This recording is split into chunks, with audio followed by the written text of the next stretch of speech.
If we can make her responsible and push for a divorce, we'll get a hefty settlement, right? Then I can marry you, Emma. Until then, I'll take as much of her assets as I can. I froze as I watched the video captured on the dashcam. My fiancé was laughing as he talked about why he was marrying me. And the person he was talking to was the woman sitting in the passenger seat, his mistress. Shaking with disbelief, I made up my mind. I would never forgive him. I would make him pay. The showdown was set for Sunday, the day of our wedding reception. I'm Karen, in my 30s, working at a clothing company. Although I am energetic and working now, I once became a recluse. I lost my parents in a car accident during high school, and the shock kept me from going to school. I couldn't go out at all and dropped out of school. After that, I moved abroad with my aunt and her husband. In a completely different environment, they showered me with love and I gradually became able to live normally. I took the GED so I wouldn't have trouble finding a job and passed successfully. When I became an adult, I decided to become independent and returned home to get a job. The job I found was at a clothing company, which I loved. I started as a sales staff, sometimes using my language skills to assist tourists. And now I manage several branch stores in the area. My best friend is Sally, a colleague who joined the company at the same time as me. Sally is my confidant and I can talk to her about anything. We often went out for drinks together. One day, as usual, Sally and I went out for dinner after work and unexpectedly ran into someone. Hey? Could it be you? Huh? I turned around to see a high school classmate, Mike. Mike? Long time no see. It's been since high school, right? How have you been? I'm out drinking with my coworkers. How about you, Karen? I'm with a friend. I see. It's nice to have good friends. I was a bit worried about you back then. Would you like to join us? What? But I don't want to intrude on your company, folks. Don't worry, they're all friendly people from the trading company I work at. Here's my business card. I'm working at a clothing company. We exchanged business cards. You always liked fashion back then, didn't you? Huh? How do you know that? Well, there are things I'd like to talk about. Would you like to join us? Sure. I'll ask my friend. When I asked Sally, she agreed to join us. Meeting an old classmate is like a drama.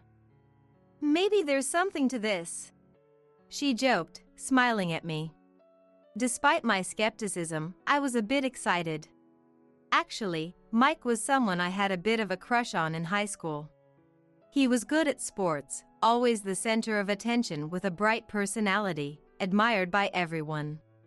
Then came my parents' accident. After dropping out, we lost touch. Meeting him again in such a place, and remembering me was quite a surprise. Mike's 3 colleagues were all great conversationalists, and the drinking party was lively. As we parted, Mike said, "Let's go out for a drink again sometime. Just the 2 of us." From then on, we started meeting more often. Mike asked about my high school days again. What happened to you? You suddenly stopped coming to school, and it surprised us. Actually, my parents died in a car accident, and it was mentally tough, so I couldn't go to school. Really? That must have been hard. Did you have a tough time living? How did you manage? Yeah. Well, there were a lot of things, but my parents left me an inheritance that I could live on for the rest of my life. And my aunt and uncle took care of me a lot, so things settled down somehow. Really? That's amazing. But I'm really glad we could meet again like this. You might think it's too late now, but I've had feelings for you since high school, Karen. What? Really? I know it's late. Honestly, after you stopped coming to school, I couldn't forget you, even now. I still have feelings for you. It's embarrassing, right? Knowing that, I'm still going to say this. Will you go out with me with marriage in mind? What? Really? Yeah, I couldn't joke about something like this. But I can't believe it. I wasn't someone who stood out, and we didn't talk much, right? Yeah. You were always quietly observing everything. That calmness was what drew me to you. It's kind of embarrassing to say. Mike blushed. So, what do you think? Will you go out with someone like me? Yes, please take care of me. When I answered, Mike said, "Oh, thank goodness. I was so nervous." And started laughing. And so, the two of us began dating. A few months later, we started preparing for marriage. First, we had a family meeting at Mike's house. Mike's father had passed away from an illness a few years ago, and now he lives with his mother, Jane. Nervously, I said, "Nice to meet you. I'm Karen, and I'm dating Mike." Jane, with a stern look, asked some probing questions. "What made you two start dating?" "We were high school classmates, and we reconnected after a long time." "Oh, you went to the same high school." "I'm sorry, I don't remember your name." "Some kids greeted me at the graduation, but were you one of them?" "No, I didn't graduate from high school." "What?" Then Mike stepped in. "Mom, she had some things going on back then and left high school." "What? Dropped out?" "You're a dropout?" "Yes, that's what it comes down to." "But..."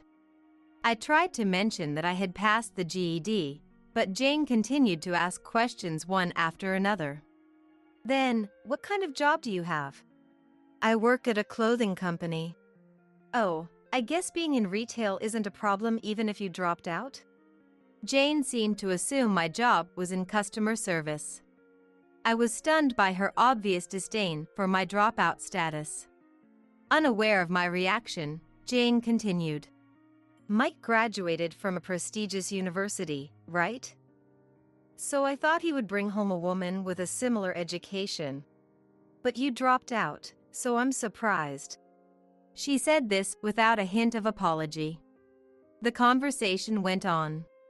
"Are you going to quit your job? Retail doesn't pay much, does it? Well, it might be good for you to stay at home and take care of things." She went on saying whatever she pleased. I said, "No, I'll keep working." Jane looked displeased. "If you don't make much money, it would be more helpful if you did housework." "I love my job. Besides, the salary isn't that bad." I retorted, and she said, "What are you talking about? Compared to Mike, who works at a top trading company, it's way less, right? Well, you can work until you have kids. But make sure you do the housework properly." She spoke as if we would be living together after marriage. From this exchange, it was clear that Jane and I were not going to get along. Living together would probably mean being treated like a housekeeper. We somehow managed to get through the family meeting without any major issues and decided to go home for the day. However, when we started planning the wedding, Jane became even more intrusive. I had intended to prepare everything with Mike, just the two of us. "Since your parents aren't around, you probably have no idea about wedding planning, right? And you dropped out of high school." She constantly mocks me for dropping out whenever something comes up. While it's true that I'm clueless about weddings, isn't there a nicer way to put it? Our plan was to have a small, intimate ceremony with just close friends and family, but Jane had a completely different idea. "What are you talking about? Our family has a long history and lots of relatives. Mike is the eldest son of such a family. He graduated from an Ivy League school and knows so many people. It's only natural to have a grand wedding. This is why dealing with someone without parents and who dropped out is so frustrating." She was already full of snide remarks. Mike said nothing to Jane. So, the wedding preparations began, not as we had planned. After several meetings, it was just a month before the wedding. I was already exhausted from dealing with Jane. Seeing my distress, "Let's go shopping," my friend Sally suggested. Most of the wedding preparations were done, and I definitely needed a break. We decided to go to a new outlet mall the next weekend. I would drive. Driving is my hobby and a way to relax on weekends. I take pride in my Italian car, equipped with an option that records everything inside the car automatically while driving. Watching these recordings with friends after a drive used to be fun, but lately, I hadn't been able to go for drives because of the wedding preparations. It had been a while since I went shopping with Sally, and I was really looking forward to it. Especially since it was a new mall we were visiting for the first time. I was so excited that I arrived at the meeting place with Sally early. With time to kill, I fiddled with the navigation system and pressed the history button, only to see the name of an unfamiliar hotel. "What? What is this?" I sometimes lent the car to Mike, who said he used it to drive with friends. The hotel history was from the previous weekend. It was the day I was trying on my dress, and Mike said he wanted to keep my dress a surprise for the wedding day. So he went out with friends and borrowed my car. Did he visit this hotel with a friend? Just then, Sally arrived. "Sorry to keep you waiting." So, I decided to check it later. The shopping trip was fun, but that hotel name lingered in my mind. After parting with Sally, I went home and checked the history again. Nervously, I searched for the hotel name on my smartphone and found the same address. "It's a motel!" I decided to check the car's recording camera. And there, in the passenger seat next to Mike, was a woman I didn't know. She had long hair, was well made up, and looked a bit younger than me. "Where should we go today?" Mike asked. "I feel like eating something delicious," she replied in a sweet voice. "Let's go to that Italian place we went to before. How about a nearby hotel after that?" "Sounds good." Clearly, he was cheating on me. In front of my shocked eyes, the video kept playing. "Are you really getting married? You said you would marry me." The woman pouted. "I was planning to, but then I reconnected with her." "What do you mean?" "She seems to have quite a bit of wealth."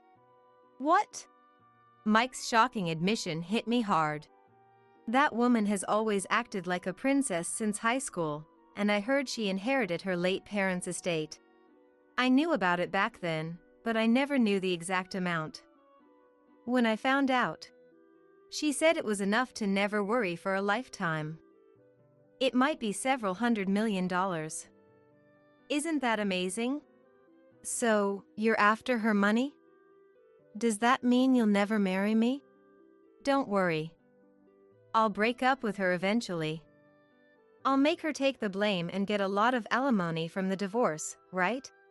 Then I'll marry you, Emma. In the meantime, I'll take as much as I can from her. Mike, you're such a bad guy. But if that's the case, I can wait. She laughed nastily, and Mike joined in with a big laugh. My body completely froze. It was shocking to learn that Mike had another woman, but even more shocking was that the person I admired was trying to get married just for his own desires. And I felt pathetic for being fooled by such a terrible man. The shock was so great that, even though I usually don't take time off work when I'm not feeling well, I ended up bedridden this time. While I was resting at home, my friend Sally came by, worried about me, so I decided to tell her everything. What? That's the worst. Break up with him. It's a good thing you found out before getting married. Sally got angry as if it were happening to her. That's true. I'm glad I found out Mike's true nature before getting married. But it's frustrating. It's not just the cheating. I can't forgive him for trying to marry me for my assets. And Mike's mom always looks down on me for not finishing high school whenever something comes up. Yeah. So, you want to get back at them? But there's only a month left until the wedding. That's right. At that moment, a good idea came to me, and I looked into Sally's eyes. Will you help me? And whispered. And so, I began to plan a way to make that condescending family regret looking down on me. The showdown was on Sunday, the day of the wedding reception. According to my friend Sally, who was keeping an eye on things, Mike and Jane were in the dressing room at the venue, all dressed up and pacing around the room. This was because the bride, me, had not yet arrived. What's going on? Mike, did she run away? No way. That's why I didn't like someone who didn't finish high school. All the relatives are here. This is so embarrassing for me. I invited my coworkers from the company too. If the bride isn't here, it's going to be a huge problem. Mom, what should we do? They seemed more concerned about their own pride than the bride. But the bride still didn't show up. We have no choice. Let's explain the situation to the guests and put all the blame on the bride. Jane went to the banquet hall where the guests were waiting. The bride didn't even finish high school. It seems she doesn't understand basic manners. We apologize for keeping you waiting without the bride and groom being here together. And began to explain. Hearing this, the guests began to stir. What? Jane was stunned. Seizing the moment, I jumped out from the back of the guest seats. I'm right here. Karen, why are you there? Oh, come on. It's because you all were so late. You were 3 hours late. So, I greeted everyone by myself. What? But the reception starts at 3 p.m., right? That's what the invitation says. Jane shouted, showing the invitation in her hand. What is going on? Mike, who came in later, also seemed confused. No. The start time is noon. It's written on both the invitation and the hotel's information. I showed the genuine invitation with a triumphant look on my face. Yes, I had given a false invitation to the groom's family. Except for the guests and the event schedule, I was in charge of all the wedding preparations, so it was easy to deceive them. My firm explanation was met with applause from the guests who arrived according to the invitation. Noticing Mike's arrival, the guests laughed. Finally here. The bride's been waiting. And said, "Ah, boss.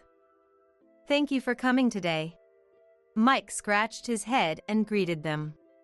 Hey, did you drink too much at the pre-party and oversleep? Normally the bride would be furious.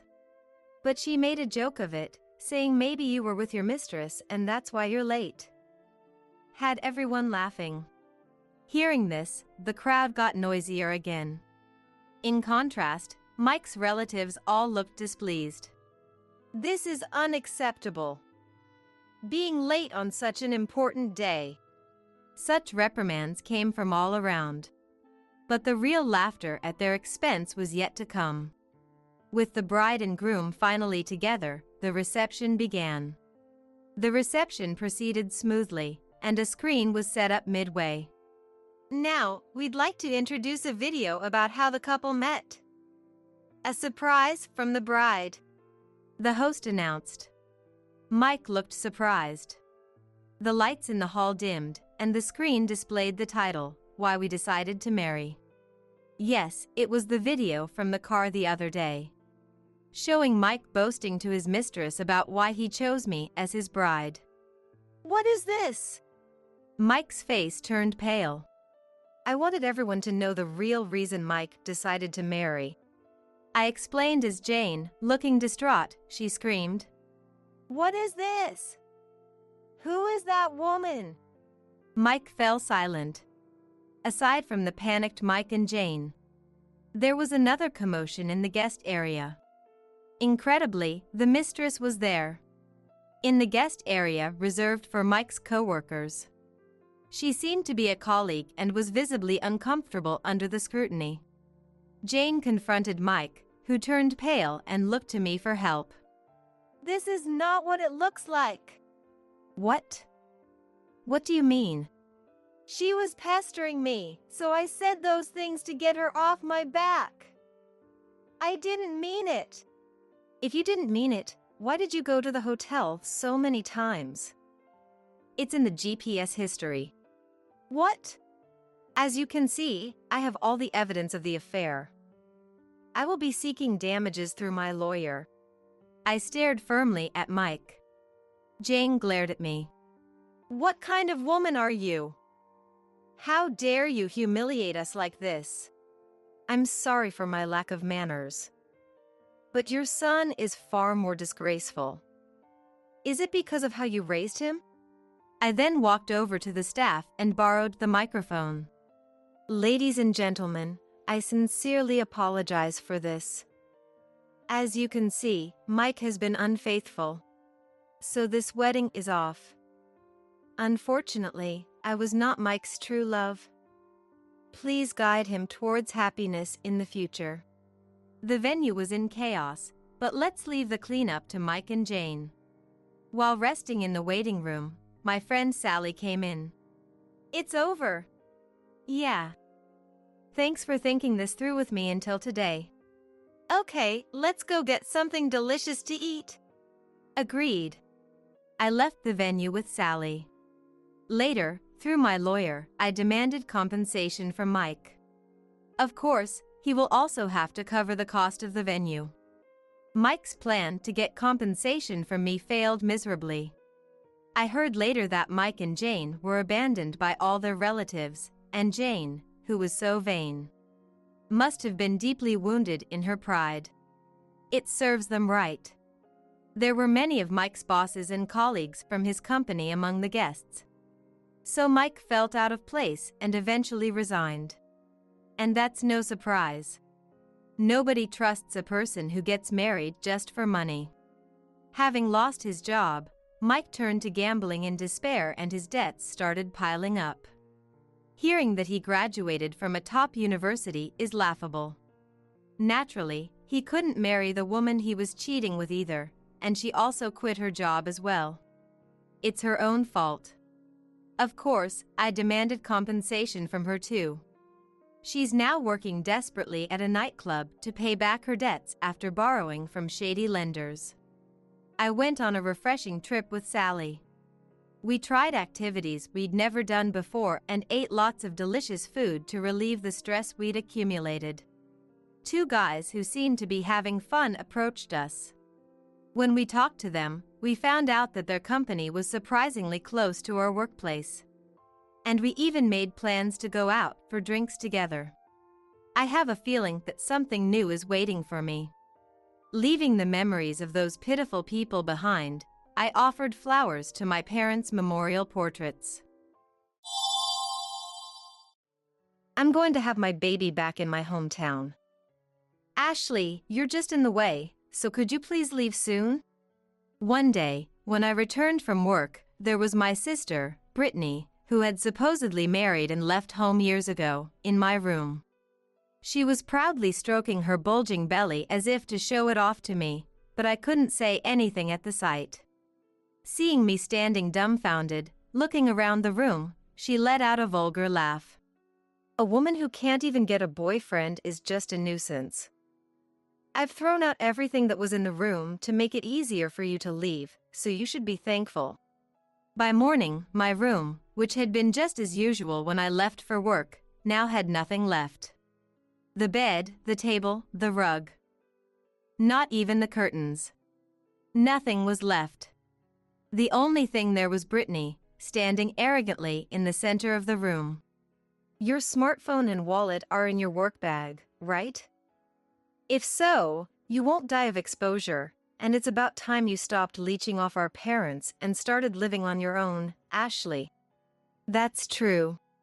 I didn't think about getting my stuff back or kicking her out. I just didn't want to see her face anymore and wanted to leave. That was all. As I turned my back, I could hear her, unable to contain herself, start laughing. You can't say anything even after all this. Aren't you too weak, Ashley? Ignoring the blatant mockery, I continued down the hallway. My dad was on the phone in the living room, and my mom, Sabrina, was probably preparing dinner. I passed through the front door, listening to the cheerful sound of my dad's voice and my mom's humming. I breathed in the night air.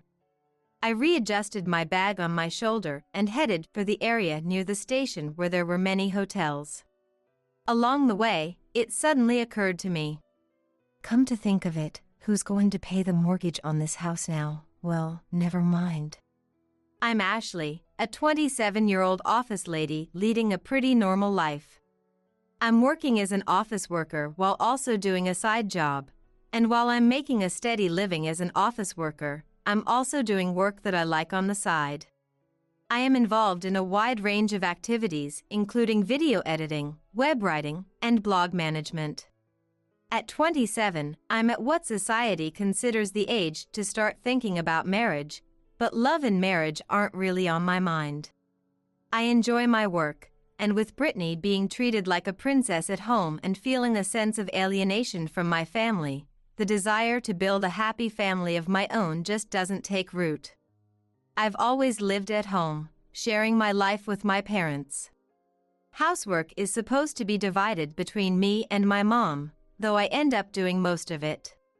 My mom comes back from her part-time job exhausted, and seeing her like that makes me think that I, being younger, should at least handle the housework. Ever since I started working, I've been contributing to the household expenses, which is several times more than what my friends living alone in the city contribute. I'm an indoor person who loves to study, and since I didn't go out much even during my student days, I didn't have many desires and didn't have much to spend my money on besides savings. Even after becoming a working adult, I didn't go out much, so I contributed more to the household expenses to make things a bit easier for my parents. Moreover, since last year, at my parents' request, I've been contributing towards the mortgage as well. My parents seem to think it's no problem for me to contribute more towards the living expenses and mortgage, considering me to be serious and earning a steady income. However, I feel like my parents aren't very interested in me. That's because their attention has always been on Brittany, my younger sister by a year. She is outgoing and very active.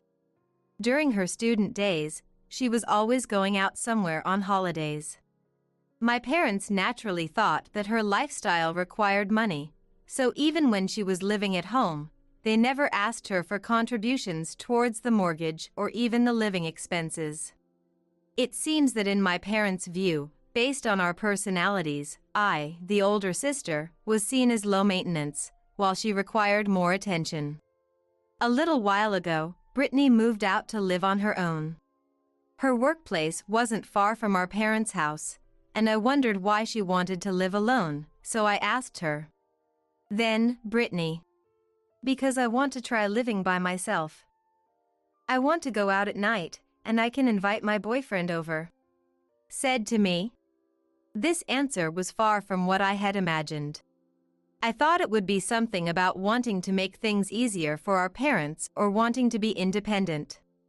Meanwhile, I had no intention of leaving our family home, thinking it natural to support each other as a family, even if it meant contributing a bit more towards the household expenses. Then, one day when I returned home, she was waiting for me. Welcome back, Ashley. I'm getting married. And I want you to come to the family meeting, please? The place was going to be a fancy restaurant in the city. Make sure you wear something decent, Ashley. I don't want to be laughed at because of your usual plain clothes, she said. I don't have any glamorous clothes to wear. I decided to go in my usual suit. After all, it's the most respectful outfit I have. Brittany's fiancé, Walter, seemed sincere and was a genuinely nice guy. Nice to meet you, Ashley. I'm looking forward to getting to know you. When he greeted me, I had a very good impression of him.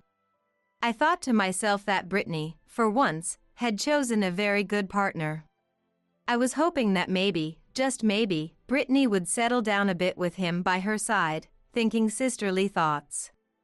At first, both families were stiff and formal, but as drinks were served, the formal tension eased, and the conversation turned to talks of future children after marriage.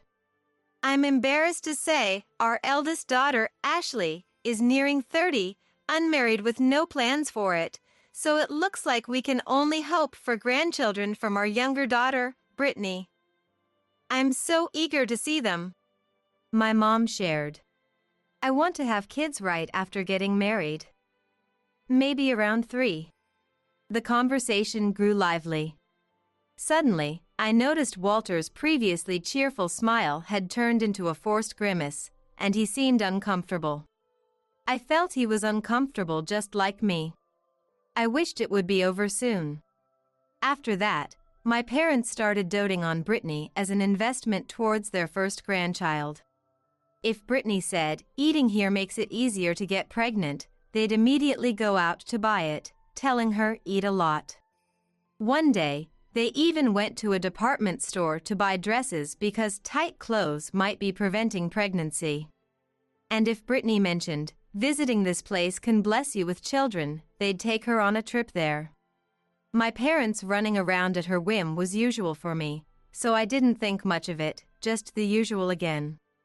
However, one day, Brittany made a snide remark to me.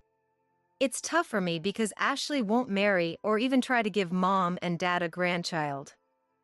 Must be nice, living the easy single life. No plans to marry and move out? Oh, but with that plain face, I guess men aren't exactly flocking to you. Maybe you need a bit more appeal. Should I teach you how to put on makeup? She laughed. Her words irritated me, but I knew arguing back would only lead to hysterics and an unmanageable situation, so I chose to say nothing. She has always been confident that she is more loved by our parents than I am, often speaking to me with boldness. Then one day, Brittany got pregnant. Even she can get pregnant. I wondered if she really could become a good mom, but remembering Walter, I thought, with a husband like him, maybe it'll be okay. Brittany said, I'm pregnant, and I don't want to be a burden at work, and I want to focus on raising my child. And quit her job with ease. However, Walter thought that raising a child would be expensive and that living on a single income to become a housewife wasn't realistic. But she didn't listen to him and quit her job anyway. One day, when I returned from work, I noticed my room's door was ajar by about 3 inches. I'm meticulous, so I never leave closets or drawers open. Of course, I always make sure to close the door firmly.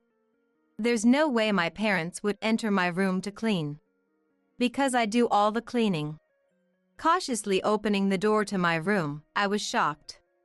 There was nothing there. Although I never had many possessions, the things I cherished since childhood were stored in labeled boxes in the closet. The electronic dictionary my parents bought me for my 10th birthday, the commuter pass case my grandparents gave me when I turned 15 for my high school entrance celebration, my diploma, certificates, trophies, albums, all gone. Even if they were old or worn out, they were important to me. Everything that was supposed to be there until this morning was gone without a trace. Standing dumbfounded alone in the empty room, I heard a familiar voice from behind. Oh, Ashley, you're back? I've decided to have my baby back in my hometown. Brittany said with a laugh, and I immediately understood. It must have been Brittany who had moved my belongings. Brittany, where did you put my stuff? In storage? I asked in a panic, but she said with a laugh, "What's the rush? It wasn't anything important, right? Just junk." Hearing my important things referred to as junk made anger well up inside me. They might be junk to you, but they're important to me. Give them back now. And who does something as insane as moving all someone's belongings while they're not home? It must have been the first time she saw me raise my voice like that. Because Brittany seemed surprised and then blurted out, "I've already thrown them away." I think it was the first time in my 27 years that I've been this angry, but I couldn't stop. Enough! It's outrageous to throw away someone's belongings without permission. Bring them back now. But she unapologetically said, "They've already been taken by the garbage truck, so it's impossible, obviously." She said this with a look of disdain. Continuing, she added, "What's the big deal? Getting so mad just because I threw away some junk? Are you crazy? Don't yell like that, it's bad for my baby." She said this while stroking her belly, showing it off to me. And then she continued, "I've decided to live here even after the baby is born. It's going to be tough after childbirth, and Mom and Dad want to see their grandchild every day. Walter plans to stay here too, so just using my room won't be enough. That's why I decided to use your room as well. You understand, right? After all, Ashley, you're the unfilial one." The sheer selfishness of not considering anyone else's circumstances left me dumbfounded. Going back to one's parents' house for childbirth is supposed to be a temporary return around the birth. But to continue living there with her husband and child? That's not a temporary return, it's cohabitation. And then, to be unilaterally labeled as unfilial, my anger started bubbling up. Do you even realize you're being unfilial, Ashley? Being the eldest daughter and still living at home without getting married. I'm going to show Mom and Dad my child's face and make a life where we can see each other every day. You know who's doing more for our parents, right? It was as if I was being blamed one-sidedly, but I couldn't just stay silent. If you want to live in this house as a family, then that's something the whole family should discuss. Especially since you want to use my room, you should have told me beforehand. If I knew the date you were coming back, I could have." Before I could finish, she interrupted by banging on my room door. Shut up! See, this is why you're always so annoying. That's why I had to make it so you'd have to leave, because you're just a nuisance. That's just unilateral anger. She's trying to use someone else's room, has thrown away the belongings of the person currently living there, and yet she talks as if she's the victim. Brittany kept banging on the door. You're in the way. Disappear. Don't ever come back. I was left with nothing but dumbfounded astonishment. Then, as you wish, I'll just leave. I don't have any belongings to pack anyway. My mounting anger had dissipated into sheer astonishment. I felt I didn't even want to see them ever again. I turned around and headed straight for the entrance. My parents didn't seem to care that I, who had just come home, was leaving through the front door. My dad was probably bragging on the phone to a relative about how his pregnant daughter had come home and would be living with them for good. From the kitchen, where my mom was probably making Brittany's favorite dishes, I could hear her humming. I wasn't living with my family expecting anything in return. I thought the difference in how Brittany and I were treated since childhood was because she was charming and good at sweet-talking our parents, and I had accepted that. But now, as an adult, handling most of the household responsibilities, this was the treatment I got.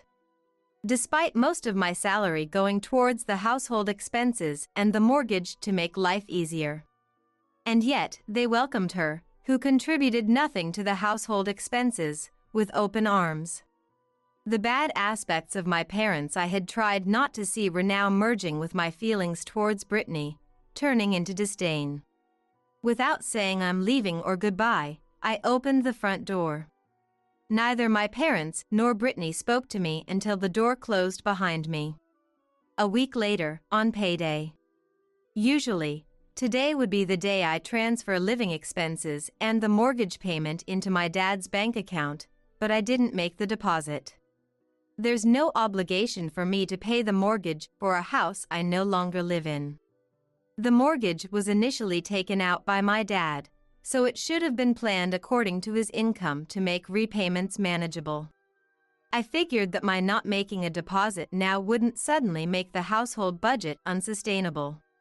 However, after a while, I received a call from my mom. As soon as I answered, Ashley, we're in big trouble. We received a notice for unpaid mortgage. I checked, and there's no money in your dad's bank account. She rushed into it. She was panicking, not waiting for my response before continuing. Ashley, do you know why? Did you withdraw it? Contrary to her panicked voice, I answered calmly.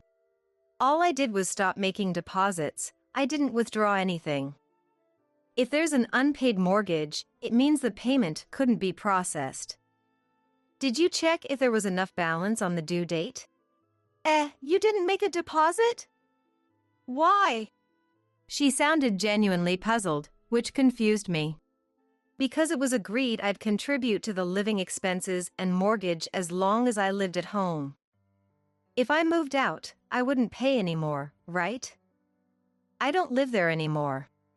It seemed to dawn on her then, as I heard her take a sharp breath. Oh, right, then you don't need to pay the living expenses. But can't you still contribute to the mortgage?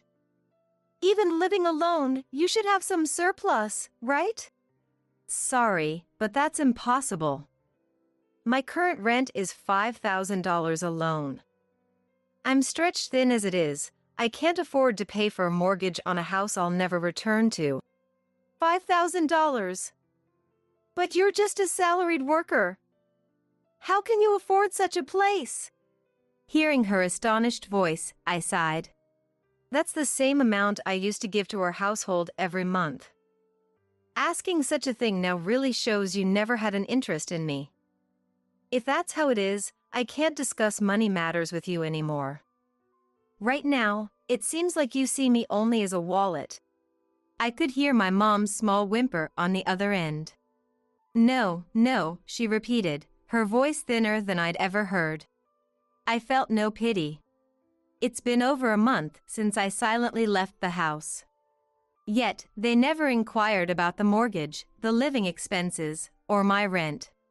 Not once showing concern for my well-being, just money, money, money. It painfully clear they were interested not in me, but in my money. Thus, I felt no desire to share that I was not only working my main job, but also doing a wide range of side jobs online, resulting in a total income far surpassing my dad's monthly earnings. The reason I used to contribute $5,000 monthly, which also served as savings, was because the house still had 15 years left on its mortgage. But it seems my mom had assumed all this time that the money was coming from my dad's income.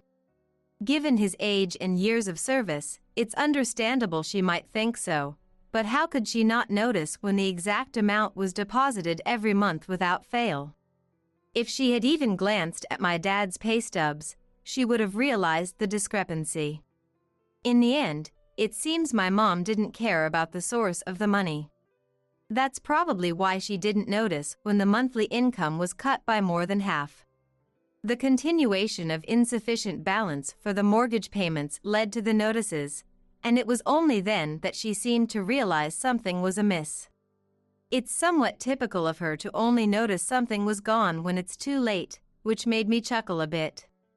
Moreover, lately, they had been caught up in first grandchild fever, indulging Brittany's every whim by purchasing expensive items like baby cribs, strollers, designer baby clothes, and even maternity photo shoots.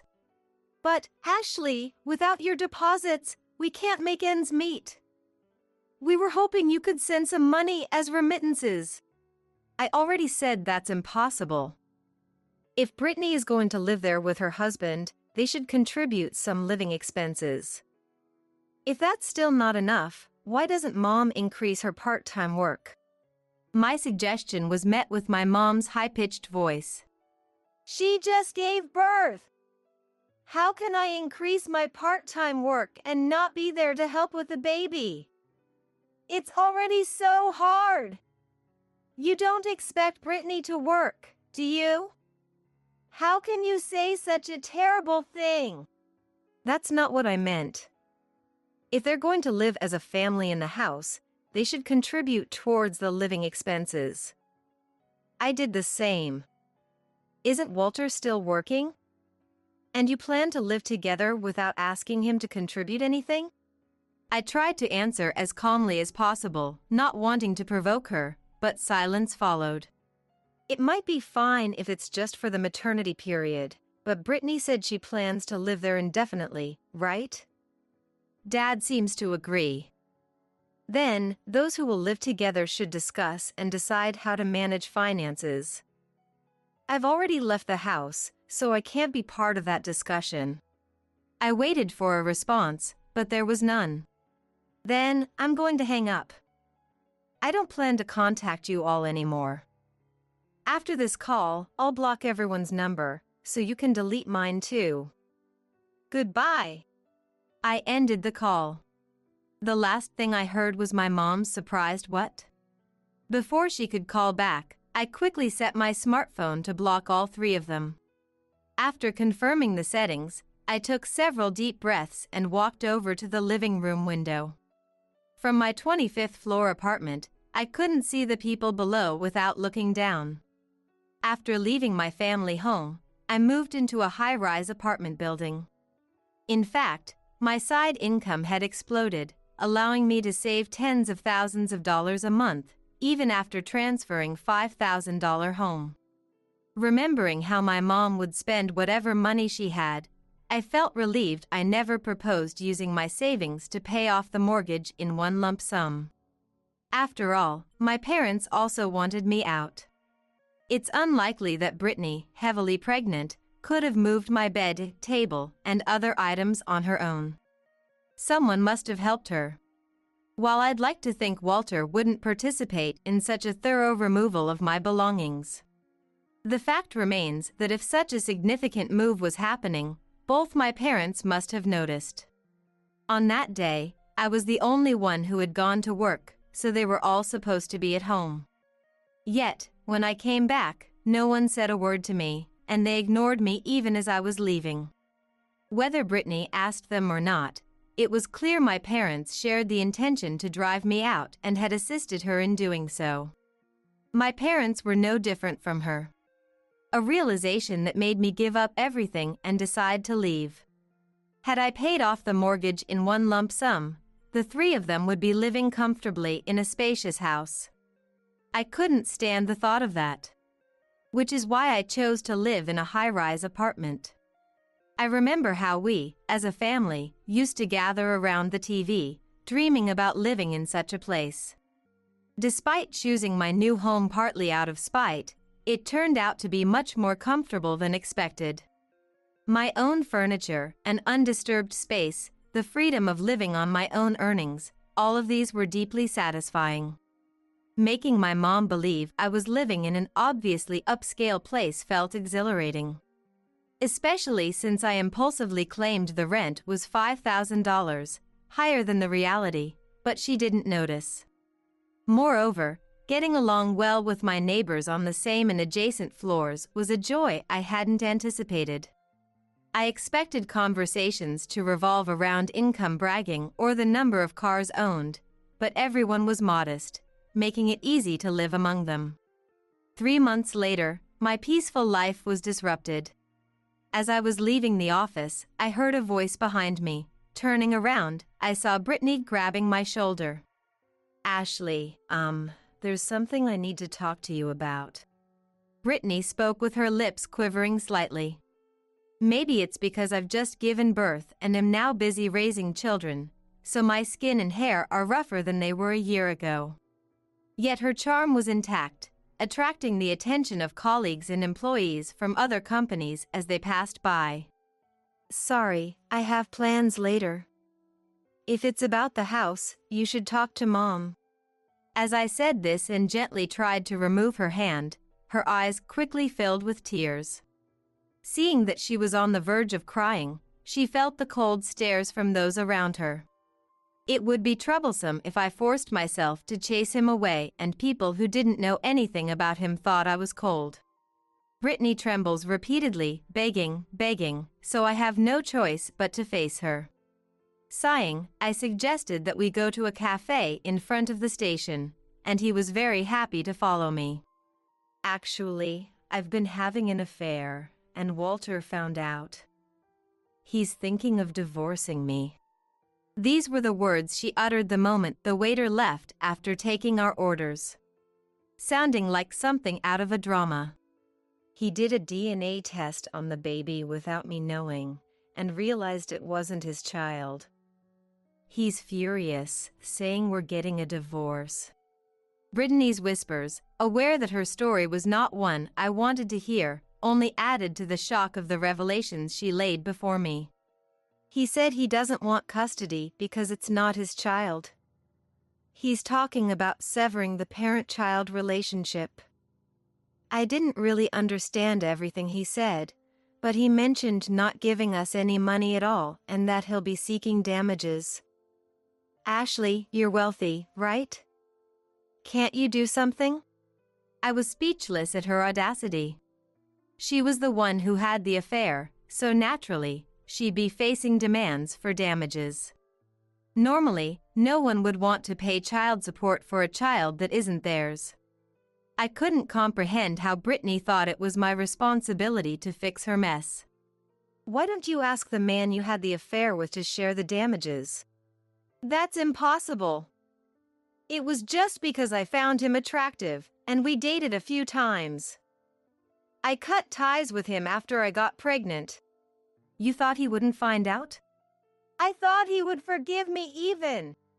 It was clear Brittany had underestimated her husband, disrespecting him to a disturbing degree. Her self-centeredness was shocking, even to someone she claimed to love. But he didn't forgive me at all. He even said he's been hating how I act like a princess and that being pressured by his parents to have kids since the beginning of our marriage was torture. Isn't that terrible? Her ability to blame others was almost enviable. I can't pay the damages, and Mom and Dad say they have no money, so Ashley, you pay. She doesn't have any bad intentions and thinks she'll get paid. That day, she threw away all my stuff from her parents' house, saying it was unnecessary. I was shocked to see her thinking that someone would definitely help her. I silently get up from my seat without hiding my disgust, and Brittany immediately turns pale and grabs my hand with both of hers. I understand. I'll apologize. I'm sorry for throwing out your stuff without asking. I apologized, so we're good now, right? Give me the money quickly. Her attempt at a pleading, sweet voice made my skin crawl. I shook off her hand. Ridiculous. Why should I pay for the consequences of your affair? Just so you know, being sisters doesn't mean anything to me. I hate you. I despise you as a person. I wouldn't help you even if you begged. Leaving money for the coffee we never got to drink on the table, I headed for the exit. Ignoring Brittany's exaggerated cries, which I assumed were a tactic to draw me back by attracting public attention, I informed the staff that I had left the payment on our table and hurried out of the cafe. It seemed she thought that making a scene would make me feel guilty enough to return. But no matter how loudly she cried or called my name with a tone of sorrow, I kept walking, speeding up as I saw her attempting to catch up to me. I didn't know what they would do if they caught me, so I ran towards a place with as much traffic as possible. Despite it being unwise for her to exert herself so soon after giving birth, I had no intention of stopping. After wandering around grocery stores, bookshops, and shopping malls for over an hour, I finally didn't see Brittany anywhere, and could breathe a sigh of relief before heading home. I ascended to the 25th floor in the elevator, quickly slipped inside my apartment, and locked the door. Just then, the video doorbell rang. It's rare for my video doorbell to be used since I don't order deliveries often, and the neighbors usually call ahead if they need something. In a building where sales visits are uncommon, the timing of the doorbell made my heart race. The video doorbell, which rang once and twice, gradually became less and less sensational. It makes such a loud noise that I wonder if they're hitting it repeatedly. Bracing myself, I noticed the monitor was pitch black. Thinking it was malfunctioning, I leaned in closer, only to realize the darkness was actually someone's eye, startling me into swiping it away.